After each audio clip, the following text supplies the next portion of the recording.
ఇది అల్లు అరవింద్ గారు లేకపోతే వారి కుటుంబం నిజంగా ఒక కొడుకు ప్రయోజకుడు అయినప్పుడు తండ్రికి అత్యంత గొప్ప సంతోషాన్ని, తాను సొంతంగా ప్రయోజకుడు అయినప్పుడు కలిగే సంతోషానికంటే పుత్రవాత్సల్యం కానీ పుత్రుడు ప్రయోజకుడు అయినప్పుడు ఎక్కువ సంతోషాన్ని ఇస్తుంది. ఖచ్చితంగా స్వర్గంలో ఉన్న అల్లు రామలింగయ్య గారు ఈరోజు అల్లు అరవింద్ గారిని చూసి తప్పకుండా వారి మనసు ఉప్పొంగుతుంది అని నేను భావిస్తున్నాను. సినిమాలో నటుడుగా నేను వారిని చంటబ్బాయి సినిమాలో అరవింద్ గారు నటించి నాకు గుర్తుంది.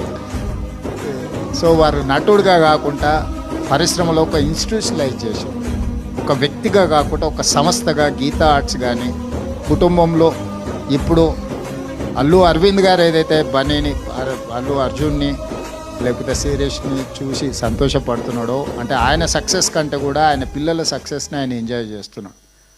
సో అల్లు రామలింగయ్య గారు అల్లు అరవింద్ గారు ఈరోజు బన్నీ వీళ్ళ సక్సెస్ స్టోరీ చాలామందిని ఇన్స్పైర్ చేస్తుంది.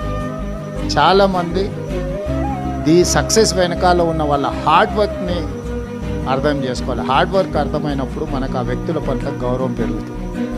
సినిమా సక్సెస్ అవ్వడం ఫెయిల్ అవ్వడం బాగుంది బాగాలేదు 100 రూపాయలు పెట్టి టికెట్ కొనుక్కొని మనం జడ్జ్ చేయొచ్చు. అంతకంటే మనకి ఎక్కువ ఇన్వెస్ట్మెంట్ కూడా అక్కడ 100 రూపీస్ టికెట్ కొనుక్కొని సినిమాకి పోయినప్పుడు బయటకు వచ్చినప్పుడు మనకు కావాల్సింది మనం మాట్లాడుకోవచ్చు. కానీ ఆ సినిమాని తీయడానికి దాని వెనకాల ఉన్న శ్రమ, కఠోరమైన దీక్ష, అట్లాంటి వాటిని మనం అందరం గుర్తించాలి.